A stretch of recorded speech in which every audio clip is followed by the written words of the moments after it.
Olá, tudo bem? Eu sou a Cristina Grêmio, colunista da Gazeta do Povo, e diante de tantas notícias desencontradas e alarmistas acerca de desnutrição entre índios e Yanomamis, eu convidei um enfermeiro que há 12 anos trabalha com saúde indígena no norte do país, desde que foi criada a Secretaria Especial de Saúde Indígena dentro do Ministério da Saúde. E a maior parte desse período ele trabalhou com os Yanomamis, então é uma pessoa que viveu a realidade das tribos e pode realmente trazer informações sobre o que acontece, afinal, com os Yanomamis, que crianças e idosos sofrem de desnutrição. Adianto que não é um problema recente, mas bastante antigo e cultural. Te convido a assistir a entrevista com esse enfermeiro. Eu estou então aqui com o Quilvio Alves Valões, que é enfermeiro no norte do país, em Roraima, e trabalha com saúde indígena. Quilvio, muito obrigada por aceitar essa entrevista, trazer informações aqui para os seguidores e para os assinantes da Gazeta do Povo. E a gente queria muito saber, primeiro, como que é a tua rotina, como que você trabalha aí. A saúde indígena ela é vinculada ao Ministério da Saúde, é um órgão do Ministério da Saúde, né? Oi, Cristina, bom dia. Para mim é uma satisfação poder estar aqui também, falando um pouquinho, né, da saúde indígena. Nós somos enfermeiros e hoje nós somos ligados à CESAI, né, que é a Secretaria Especial de Saúde Indígena, ligada ao Ministério da Saúde. Essa força de trabalho, ela é contratada através de convênio, né, com as ONGs. São diversas ONGs que prestam serviço para o governo federal através do convênio com a CESAI. Então, nós fomos contratados no regime CLT e colocados à disposição dos distritos, né? Cada estado, hoje no Brasil, são 34 distritos sanitários indígenas, que cuidam de um grupo de etnias, né? Então, aqui em Roraima, nós temos dois distritos: Distrito Sanitário Yanomami, Distrito Sanitário Especial Leste. Atualmente, eu presto serviço no Leste. Já tenho 12 anos na saúde indígena, mas durante mais de 7 anos atuei no Yanomami.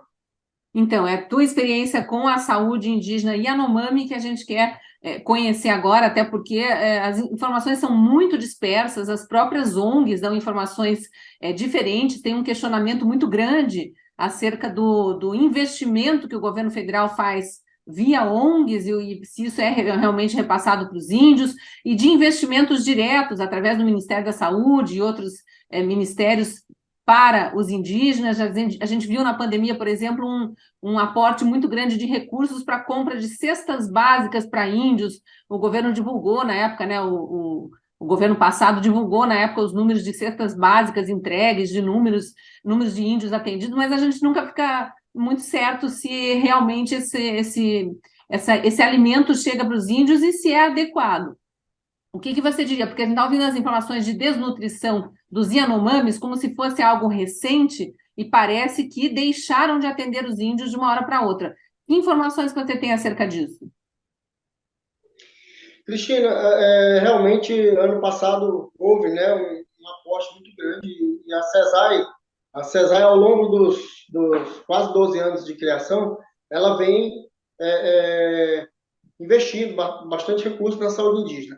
As ONGs que são contratadas, que têm um convênio com o governo federal, essas ONGs elas não recebem o recurso para desenvolver as atividades. O recurso que elas recebem é apenas para RH, contratação de pessoal, né? E colocar para os distritos.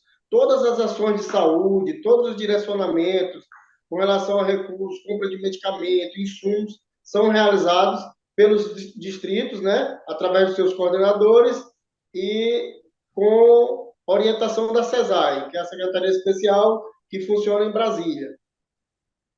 Com relação a essa questão da desnutrição, é, a gente vê algumas matérias como se realmente fosse algo que ocorreu nos últimos 4 anos. Alguns casos se agravaram realmente, algumas regiões, parte sim por conta do garimpo, mas existe um contexto histórico por trás da questão da desnutrição, né, do povo Yanomami. Hoje a gente tem uma região, que é o Surucucu, é uma região de bastante conflito interno entre eles. Esses conflitos eles são passados de geração para geração. Então, o que acontece? Com a chegada do garimpo, a única coisa que aconteceu e que acontece é o armamento, né? O indígena ele está mais armado. Antigamente, o tuxaua da comunidade, ou um AIS, que é um agente de saúde, ou um professor, porque tem escolas nas aldeias Yanomamis, né? Em algumas aldeias Yanomamis, o governo do estado contrata professores indígenas para ensinar os jovens a língua materna e o português, algumas coisas. Então, esses professores, eles são assalariados, eles conseguem comprar armamento, que em tempos anteriores, eles eram mais para caça. Hoje em dia, ele se usa muito para o conflito interno entre as próprias aldeias. Então, eles Armamento que você falaram muito diz é de arma de fogo. arma de fogo, espingardas, né? E que antigamente eles usavam mais com a finalidade da caça, para manter o alimento, o sustento da família. E com Só, essa desculpe te cortar, mas só para ver se ficou claro. É, como eu entendi, né? Pessoas que trabalham no atendimento aos índios estariam comprando armas para entregar para os índios, é isso? não, no caso, essa questão do funcionários indígenas, né? Servidores indígenas, Yanomamis, que são professores ou que são agentes indígenas de saúde, que são assalariados. Eles têm acesso aos seus salários. E eles compram armas, né, para caça, que a finalidade deveria ser a caça, né? Então, antes, esses funcionários, eles compravam e tinham poucas armas, apenas esses funcionários tinham arma para caça, para manter a alimentação da aldeia. Com a chegada do garimpo, houve uma entrada de arma muito grande, clandestina, E de o que quando que é ocasionou... essa chegada do garimpo nas terras Yanomami? É recente? Não, o garimpo nas terras Yanomami já tem bem mais de 10 anos, né, que tem muitos garimpeiros lá na reserva, né? Porque é E muito aí grande também a reserva, né? Difícil a fiscalização. são quase 10 milhões de hectares, né? Aliás, são quase 10 milhões de hectares numa faixa de terra que vem da fronteira com a Venezuela até São Gabriel da Cachoeira. E toda essa área é atendida pelo Distrito Yanomami, que é localizado aqui em Roraima. Essa desnutrição, ela não retrata a realidade de todo o povo Yanomami. Ela retrata uma realidade de quase 20 mil indígenas que estão localizados em Roraima, na parte do Surucucu, Auaris, né, que é a fronteira aqui com a Venezuela. Vamos entrar E na muito questão do da que eu estou dizendo. desnutrição especificamente, né? A desnutrição desses índios acontece mesmo com o fornecimento de cestas básicas, porque o governo federal, como eu disse na gestão anterior, dava conta da entrega dessas cestas básicas para todos os territórios indígenas que haviam, em que havia problema de desnutrição. Cristina, o que é que acontece? A cesta básica, ela é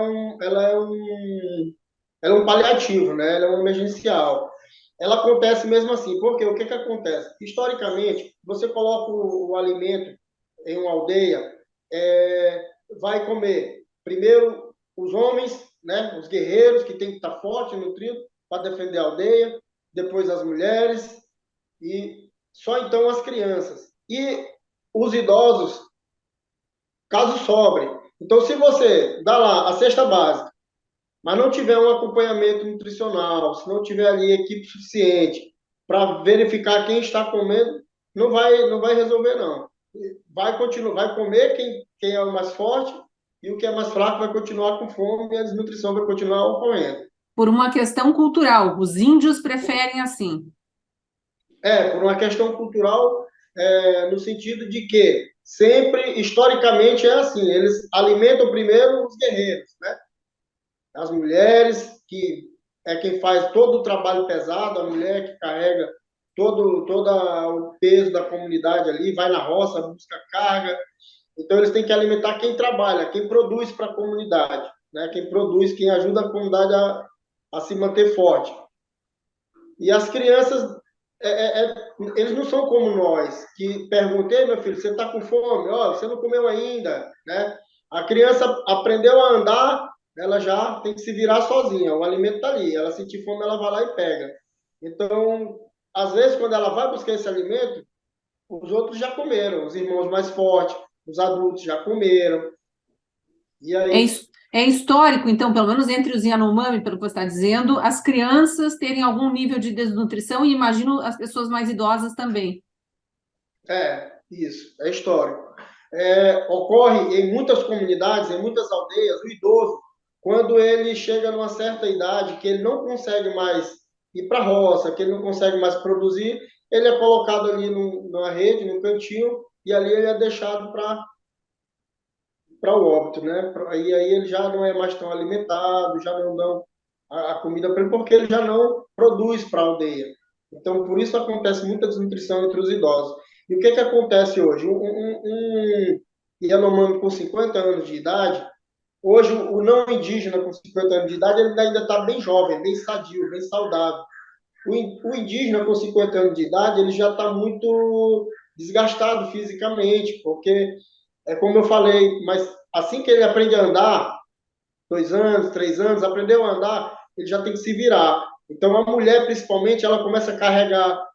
Se a mãe vai na roça, carrega um cacho de banana nas costas, a pequenininha ali de 2 anos, 3 anos, ela já tem que colocar ali 2, 3 palmas de banana nas costas e trazer. O que para a gente seria inaceitável, né, na nossa cultura. Na deles é normal. Então, ela começa a trabalhar muito cedo. Quando ela chega aos 45, 50 anos, ela já está bem debilitada, sofre com muitas dores no corpo, né? Deformação óssea, pelo trabalho que ela tem que já desenvolver desde cedo.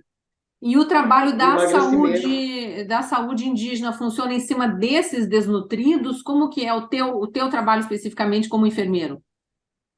Olha, Cristina, a CESAI ela é a atenção básica, né? Nós trabalhamos a prevenção do adoecimento. Ela não é média e alta complexidade. Então, o nosso trabalho em área indígena é prevenir o adoecimento, né? Então, a gente trabalha os programas existentes de saúde, né? Saúde da mulher, saúde da criança, saúde do idoso. Então, nós fazemos o trabalho de visitas, né, domiciliares, orientação com relação às questões de saúde, vacinação. Em alguns casos, a gente tem que fazer urgência e emergência porque a gente está lá, o profissional do Yanomami, as aldeias são isoladas, né? O acesso é só de avião, e é dentro da mata. Então, muitas vezes, a gente faz média complexidade e alta complexidade. Acidente ofídico grave, a gente tem que atender. Malária grave, a gente tem que cuidar, tem que atender, tem que estar lá pronto para cuidar, né? Mas a gente não tem, por exemplo, um serviço de nutrição dentro das aldeias. A gente tem nutricionista fora. Mas um técnico de enfermagem, por exemplo, ele não está capacitado o suficiente para fazer um trabalho nutricional, de prevenção nutricional, de segurança alimentar, né? E hoje a gente precisa muito dessa mão de obra dentro da CESAI. É preciso que, se realmente quer resolver o problema da desnutrição, investir realmente em ações permanentes, ou seja, incentivo à volta do plantio, né?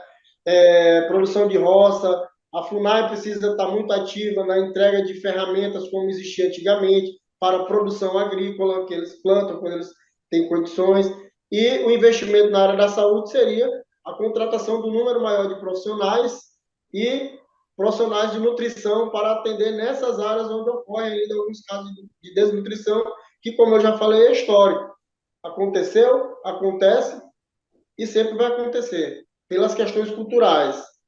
Mas se tiver um profissional, um nutricionista acompanhando e orientando esses índios, talvez essa própria questão cultural vá sendo amenizada e eles entendam a necessidade de alimentar crianças e idosos também, né? Acredito não, tenho certeza, né, que reduziria bastante a questão da desnutrição. Hoje, a equipe multidisciplinar, que a gente chama, né, que é a ENSE, é a equipe multidisciplinar que atua em área. Ela é composta por um enfermeiro, técnicos de enfermagem, guardas de endemias, né, que fazem o trabalho de prevenção da malária, enfrentamento e combate à malária, odonto, né, um odontólogo, um auxiliar de saúde bucal. Em alguns casos, médicos dos programas Médicos pelo Brasil e mais médicos. Porém, pela dificuldade, pelo isolamento, nós nunca conseguimos ter um número de médicos suficiente. Então, geralmente, tem um médico para vários polos, e as consultas são via rádio, por interconsulta. Para você ter ideia, como é que funciona? Existe o polo base é como se fosse aqui o estado, né? A capital do estado. E cada polo base tem diversas comunidades. O de Yanomami hoje ele é distribuído em 34 polos bases. E cada polo base é variado. Um tem 10 comunidades, outro tem 5 comunidades, outro tem 20 comunidades. Então, o enfermeiro chega no polo base, faz a reunião com a equipe e distribui essa equipe. Cada membro vai para uma comunidade. Ali ele vai passar 15 dias fazendo atendimento. Em alguns casos, essas comunidades são 200 indígenas, 150 indígenas, 300 indígenas, e a mão de obra, às vezes, é um técnico de enfermagem que vai ficar lá naquela comunidade, e qualquer intercorrência, ele corre no polo base e chama o enfermeiro. Ou via rádio, ele chama o médico e faz a interconsulta. Então, o que a gente precisa é que haja mais investimento em RH, recursos humanos, e especificamente para o caso da desnutrição, o nutricionista passe a fazer parte dessa equipe multidisciplinar e sejam contratados nutricionistas, e aí esses nutricionistas vão fazer o acompanhamento desses idosos, dessas crianças, né, de alguns adultos que passam por estado de desnutrição. E nesses Como 12 eu anos estava em que falando, você vem trabalhando na saúde indígena, nunca teve nutricionista, pelo menos nessa área onde você trabalha? atuando em área, né, fazendo parte da ENSE, não. Pra você ter ideia, acho que no distrito Yanomami tem 4 ou 5 nutricionistas para atender uma população só em Roraima, de quase 20 mil indígenas, né? Então, eles fazem o trabalho da cidade, passando orientação para a equipe, para o enfermeiro, para o técnico de enfermagem, mas atuando em campo, historicamente, desde a criação da CESAI, né, que foi em 2010, não temos o nutricionista como membro da ENS. E antes da criação da CESAI, o que existia? Antes da criação da CESAI, houveram alguns convênios anteriores, né? A URIRI foi uma ONG que muito tempo atuou na saúde indígena, como é hoje, passou a FUNASA, né, passou a gerenciar um tempo a saúde indígena, até que houve, diante de muita luta dos indígenas, de muito trabalho, a criação da CESAI em 2010. E daí em diante é a CESAI que é responsável, né, pela atenção básica. Não Uhum. tira a responsabilidade dos municípios e do Estado, né? Então, É as três esferas de compartilhado. governo compartilhado, né? Porém, o Dissei Yanomami, por se tratar de uma reserva indígena isolada, de difícil acesso, é muito difícil o Estado conseguir fazer qualquer coisa para ajudar lá dentro das aldeias. Então, o Estado se prepara para receber esse indígena aqui fora quando a gente traz ele em remoção para receber o atendimento dentro das unidades de saúde, dentro das unidades de assistência. Os municípios, menos condições ainda, né? Porque tudo é muito caro, a logística é muito cara para atender o indígena lá dentro dessa aldeia. Sim, Você o tem ideia, transporte aéreo, né? tudo é de transporte aéreo. As aldeias mais próximas, elas ficam a 2 horas de distância. Um voo chega a custar aí R$ 12.000, 2 horas, né? Ida e volta, às vezes 4 horas, dependendo da distância. E são vários voos por dia, voo de remoção, voo de reabastecimento de alimento, sem falar nas condições de investimento estrutural, você investir em criar estruturas lá dentro da aldeia fica muito caro para levar material para lá. Então, o município e o Estado não tem condições, tem que ser o governo federal mesmo. E quem que faz esses voos? É a Força Aérea, não? A Força Aérea Brasileira, a Não, esses FAB? voos, cada distrito ele tem um contrato de prestação de serviço de aéreo, né, de horas voos. Então, é aberto um processo licitatório, a empresa concorre e, ganhando, ela vai prestar serviço de voo para os distritos. Silvio, duas questões que trouxeram uma enorme confusão no noticiário nos últimos dias. A questão do garimpo e a história de índio não caça, não planta mais, depende só de cesta básica entregue pelo governo federal, está desnutrido por quê? Você tem como responder essas perguntas, mesmo não estando mais no atendimento direto aos Yanomami? Olha, mesmo eu não estando lá, mas atuo no Sindicato dos Trabalhadores da Saúde Indígena, né? Então a gente está sempre em contato com os trabalhadores ainda do Diceu Yanomami, com algumas lideranças, a gente participa de reuniões lá. O que acontece? Essa região onde acontece a questão da desnutrição, onde está o foco de indígenas com desnutrição, ela está mais situada na região do Surucucu e na calha do rio Mucajaí. Existe hoje, na região do Surucucu, um conflito tribal, rivalidade entre as aldeias, onde eles se matam mesmo, eles se matam, eles são inimigos, né? Como eu já falei,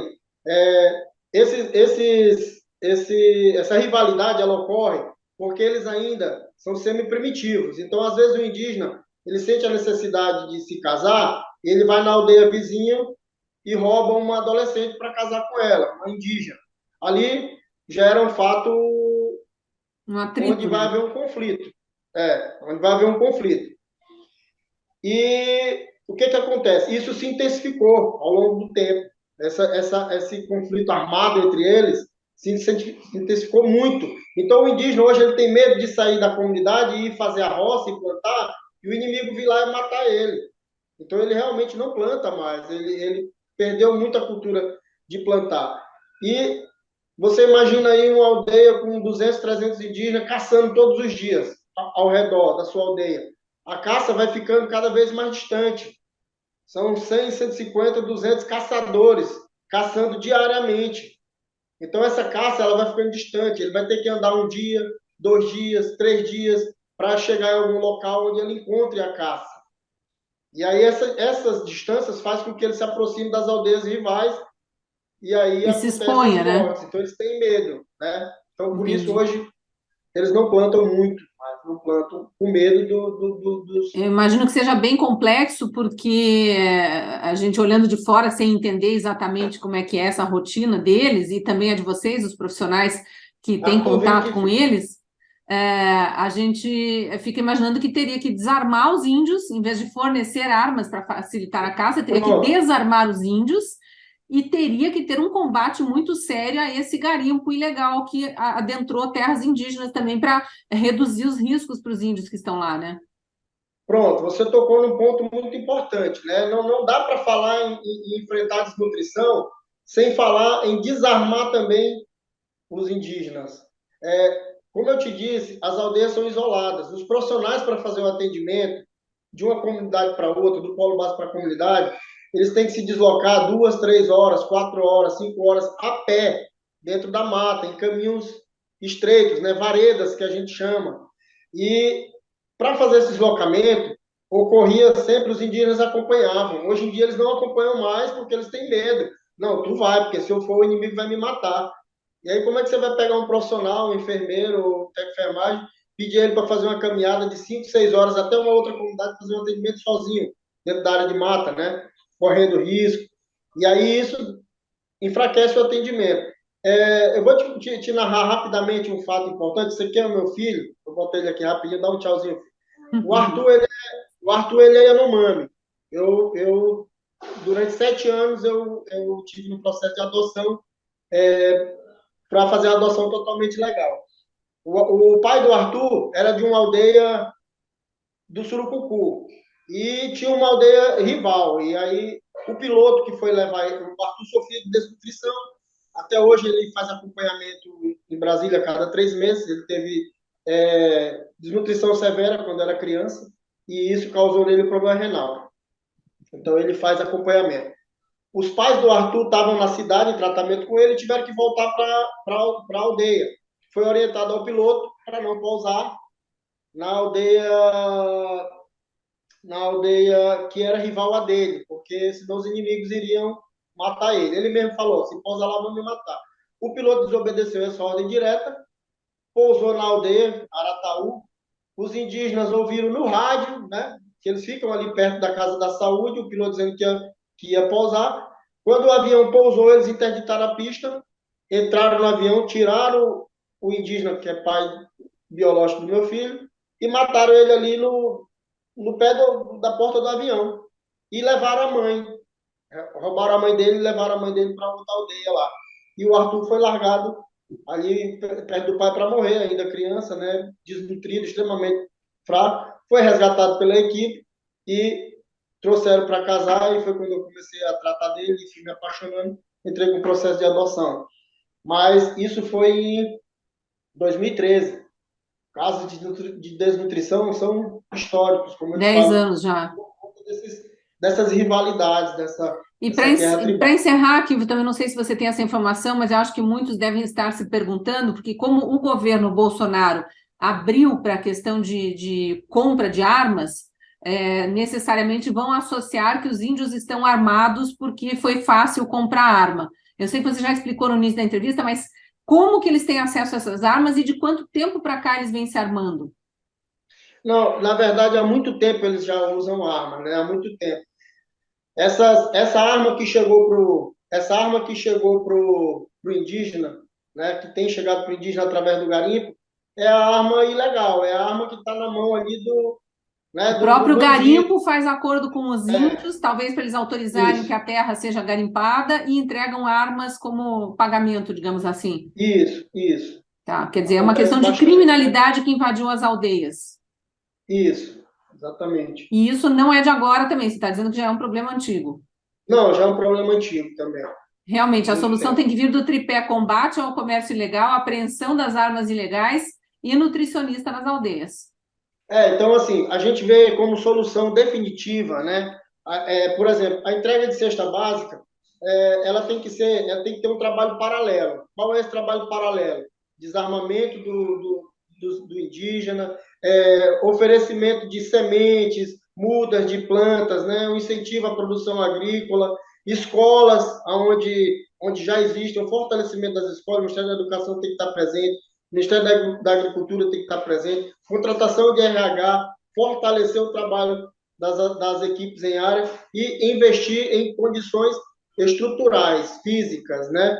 Casa de apoio para o profissional de saúde ter condição de permanecer durante 30 dias na região isolada e dar uma qualidade de atendimento. Ele precisa também, o cuidador precisa ser cuidado, né? Unidades de atendimento ao indígena precisa ser é, é, fortalecida, essa construção estrutural. E a CESAI, ao longo desses 12 anos, ela vem tentando isso, ela vem trabalhando isso, né? Houve muito investimento nos últimos 4 anos. Acredito que ainda precisa de muito mais investimento, mas principalmente em RH, contratação de recursos humanos e especificamente nutricionistas para compor a equipe multidisciplinar e fazer o trabalho em área, em loco.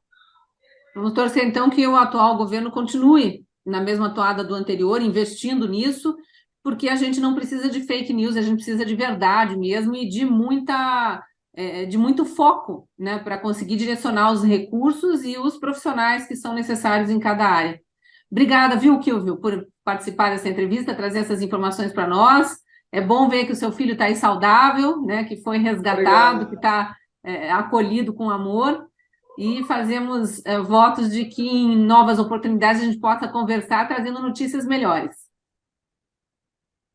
Obrigado, viu? Eu que agradeço em nome dos trabalhadores da saúde indígena, que às vezes, da forma como é colocado, parece que nós que estamos lá trabalhando na ponta, né, enfrentando as dificuldades, estamos deixando de fazer o nosso serviço também, né?